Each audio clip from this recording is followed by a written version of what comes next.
donc ici Rémi Casanova et Valérie Melin. Nous allons discuter ensemble autour de la régulation du mécanisme du bouc émissaire par les principes d'action de Jigoro Kano, de Kano Jigoro. Valérie, je te laisse la parole pour introduire notre échange. Bonjour à tous. Eh bien, Rémi, je vais l'introduire de la façon suivante. Dans le monde du judo, au fond, on peut distinguer deux types de principes. D'abord, des règles morales qu'on trouve inscrites sur les murs de tous les dojos en France, c'est-à-dire la politesse, qui évidemment est inséparable de la notion de respect, le courage, qui est associé à la justesse dans l'action, les paroles, et la sincérité qui présuppose de s'exprimer sans masquer ce que l'on pense ou ce que l'on ressent. Ces règles morales, hein, en réalité, elles sont un peu une déclinaison à l'occidental de principes qui, au Japon, ont une dimension beaucoup plus universelle, hein, ont une valeur ontologique, on pourrait dire. Ces principes sont les suivants. Il s'agit de l'adaptation, hein, qui est associée au principe de non-résistance à ce qui arrive dans le monde. Le deuxième principe concerne finalement l'emploi de l'énergie physique et mentale qui doit donc se faire de la façon la plus appropriée, la plus efficace. Et le troisième principe concerne l'entraide et la prospérité mutuelle. Quand je réfléchis à ces principes qui ont une dimension plus universelle et qui sont peut-être plus en phase avec la réalité de ce qu'est le judo, je y vois une notion qui me semble traverser ces trois principes, c'est celle de l'interdépendance. Et en réfléchissant à tes travaux, Rémi, je me suis demandé si on ne pouvait pas considérer que le bouc émissaire, le phénomène du bouc émissaire, n'était pas au fond une pathologie de l'interdépendance. Et c'est sur cet aspect que je souhaite d'abord te questionner.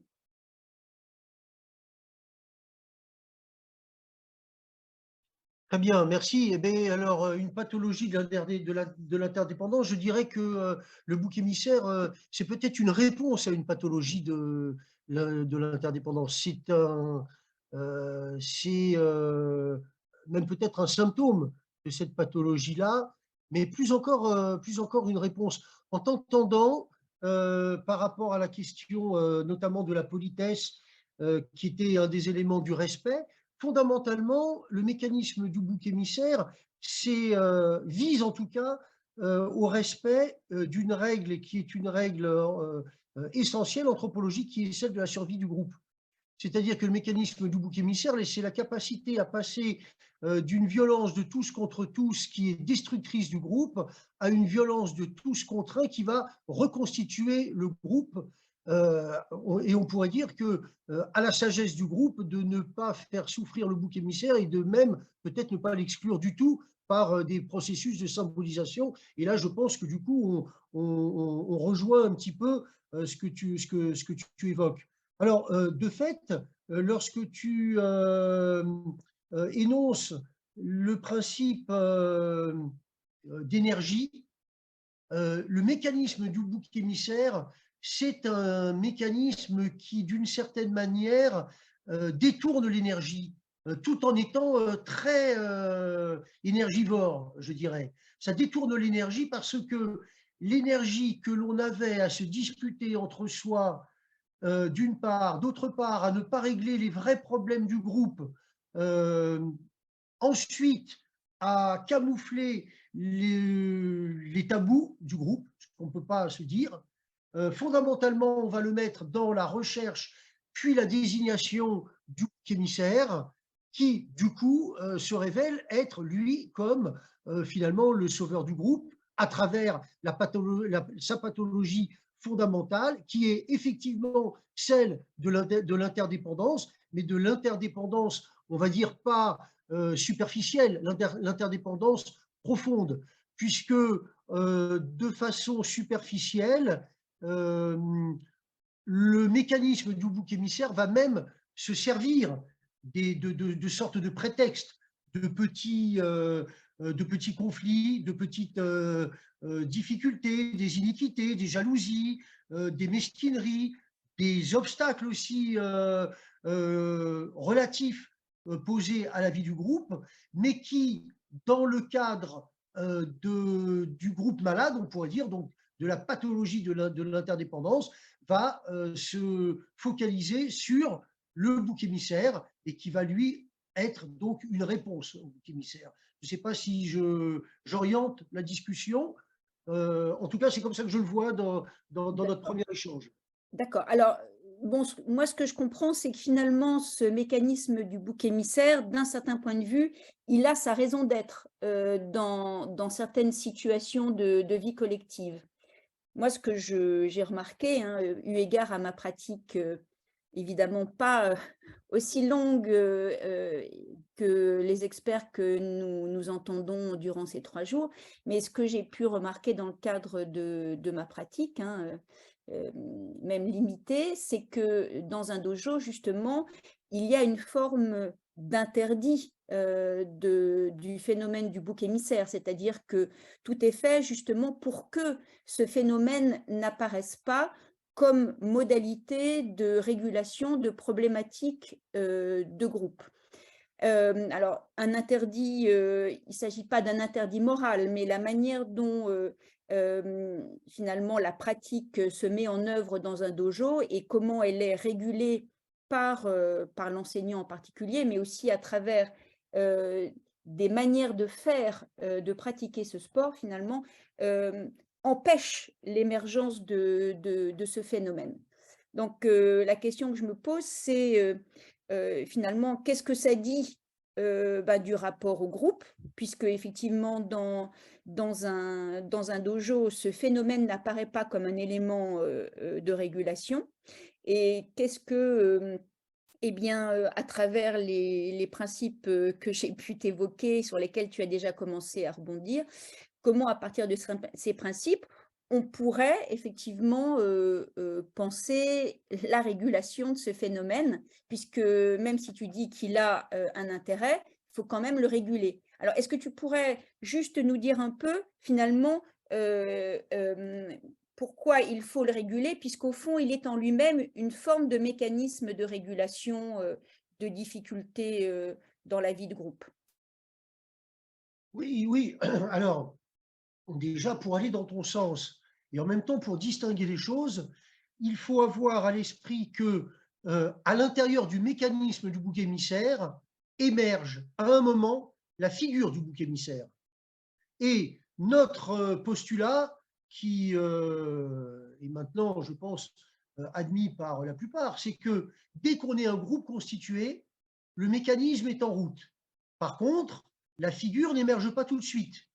Et la figure émergera d'autant moins rapidement que le groupe se portera bien à partir de quelques principes, on pourrait dire de base ou principes fondateurs. Et on peut considérer effectivement que la façon dont est organisée l'activité judo permet de rester dans ce qu'on appelle, nous, la première phase du bouc émissaire, qui est une phase apaisée, ou la deuxième phase du bouc émissaire, qui est une phase d'apparition des obstacles, mais que ces obstacles ne sont pas insurmontables parce que justement, il y a une régulation interne, organisationnelle et de posture au sein du groupe qui permet justement de rester à une phase apaisée, d'apparition d'obstacles qui sont surmontables et donc de ne pas passer à l'étape suivante qui est celle de la recherche du bouc émissaire et donc du début de l'émergence de la figure du bouc émissaire.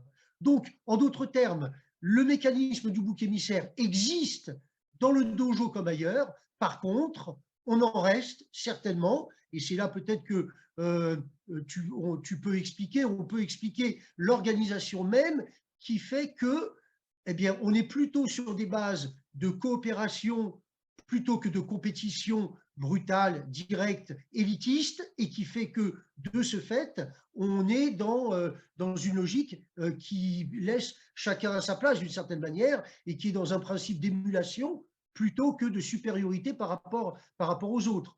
Mais là, du coup, on rentre dans la technique que tu vas pouvoir peut-être évoquer.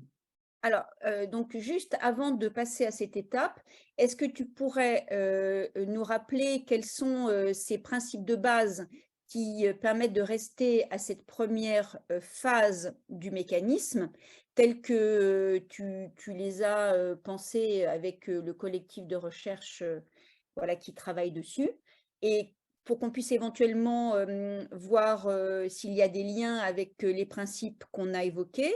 Et puis, dans un second temps, eh bien, moi, j'essaierai de te dire, à partir de mon expérience, de la situation de l'apprentissage du judo, comment effectivement cela peut se manifester et à travers quelles modalités d'organisation de la pratique, finalement, peut se manifester cette régulation qui nous permet de rester, comme tu dis, à un stade apaisé. Très bien. Alors, je ne vais pas alourdir le propos, donc je vais aller sur trois points peut-être essentiels. Le premier point essentiel, c'est de conserver l'optique de la réalisation de la mission du groupe. Un groupe qui est là pour apprendre doit se concentrer sur l'apprentissage. Et que donc, à la fois l'organisation et les postures doivent concourir non pas à des digressions, à tout un tas de choses, mais à se centrer sur l'essentiel qui est que fait-on ensemble et faisons-le ensemble. Ça, c'est la première chose. La deuxième chose qui est finalement qui va permettre à cette première chose de se développer, c'est ce qu'on a appelé le respect des interdits fondateurs. Les interdits fondateurs sont les interdits anthropologiques qui ont été plus ou moins repris par la sociologie et voire la psychologie, qui sont l'interdit du meurtre symbolique, l'interdit de l'inceste et l'interdit du parasitage. L'interdit du meurtre, c'est-à-dire que l'organisation et les individus doivent autoriser chacun à remplir sa fonction. Donc celui qui est là pour apprendre, apprend, y compris dans son degré. Celui qui est là pour enseigner, enseigne. Celui qui est là pour aider, aide, etc. Donc ça, c'est autorisé finalement à remplir sa mission au sein du groupe.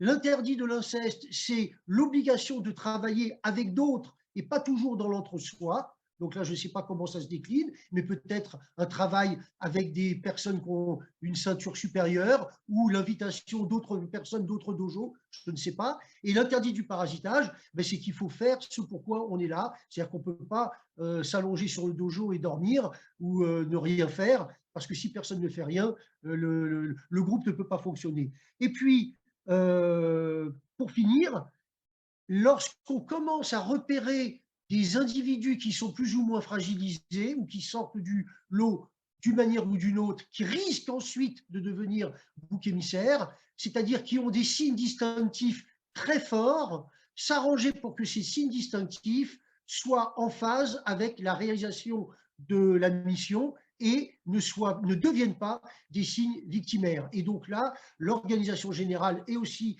les postures individuelles, mais aussi collectives, y contribuent. Voilà quelques éléments qui peut-être peuvent orienter ta réflexion. Ben, en fait, tu as déjà commencé à toi-même faire des hypothèses concernant ce qui se passe dans un dojo qui me semble tout à fait juste. Moi je présenterai les choses de la façon suivante. Tu parlais de la mise en avant justement de la mission collective, hein, de ce pourquoi nous sommes ensemble. Eh bien, cette conscience d'une mission collective, hein, qui nous engage chacun dans un projet commun, elle est matérialisée déjà par l'espace du dojo lui-même, hein, quand on commence une séance de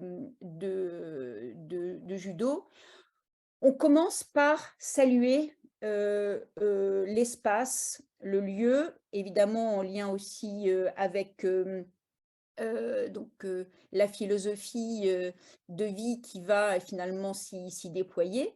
Donc, le premier mode de salut, c'est un salut à l'espace. Et ce salut à l'espace, pour moi, c'est comme un rappel, justement, de ce pourquoi on est là, qui est quelque chose qui n'a pas une dimension seulement personnelle, mais qui nous ouvre déjà sur un projet commun. Voilà, je ne suis plus simplement motivée par mes propres buts personnels.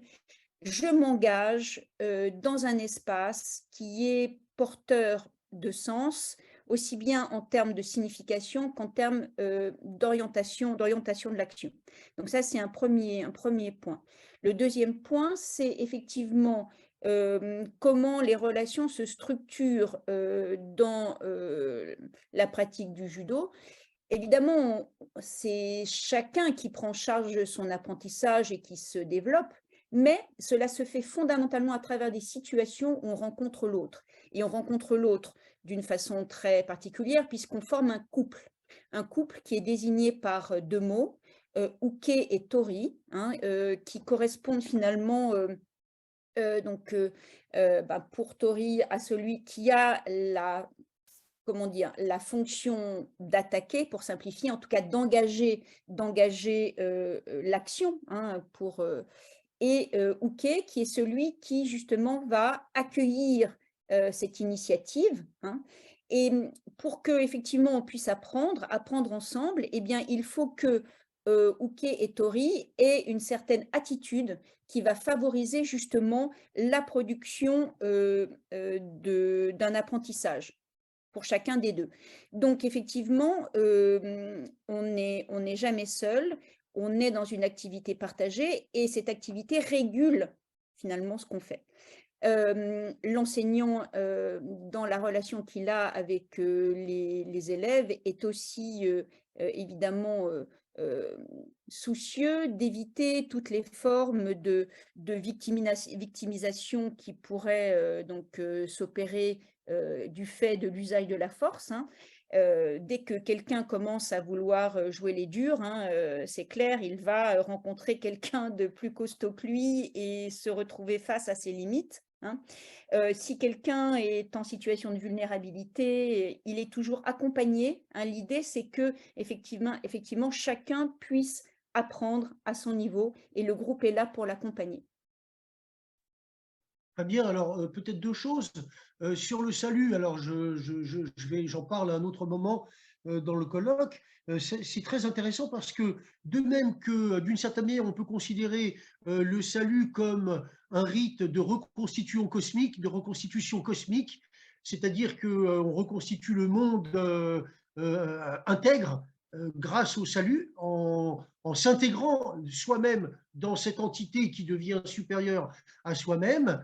Eh bien, de même, le rite du bouc émissaire est un rite de reconstitution groupale, puisque par le sacrifice du bouc émissaire, le groupe retrouve son intégrité initiale. Le groupe a été profané par tout un tas de difficultés qui se sont manifestées de façon diverse et variée. Et par le rite du bouc émissaire, eh bien, il y a une sorte de resacralisation du groupe, de la même façon que peut-être en sortant du dojo, eh bien, le monde est tel qu'il est, chaotique, et qu'en rentrant sur le dojo, par le salut, on resanctifie d'une certaine manière cet espace-là. Ça, c'est la première chose. Et la deuxième chose, c'est plus une question, c'est dans le couple que tu évoques, est-ce que les personnes sont toujours les mêmes ou est-ce que ça change? Parce que justement, un des risques de l'interdit de l'inceste, ce serait d'être toujours avec le même.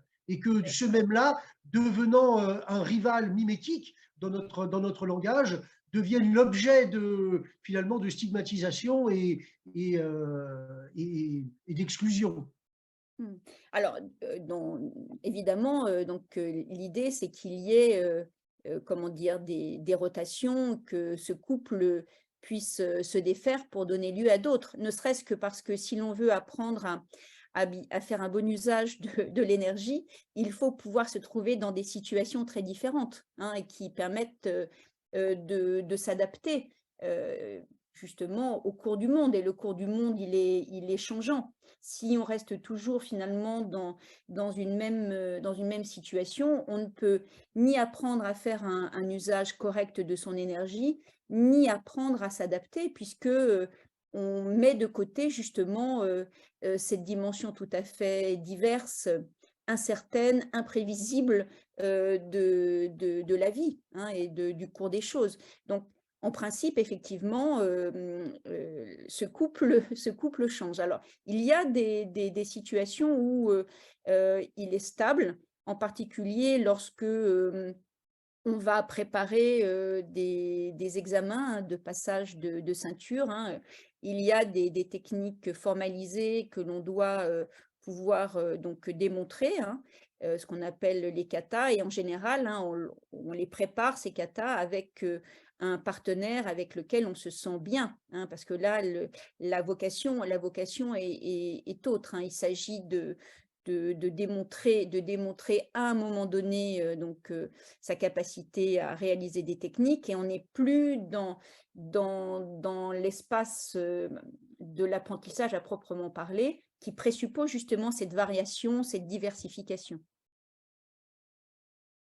Oui, mais c'est très, très intéressant parce que du coup, ce que tu nous expliques avec le kata me fait penser que, Le kata. d'une certaine manière, oui, le kata, on passe de l'espace d'apprentissage à l'espace de réalisation.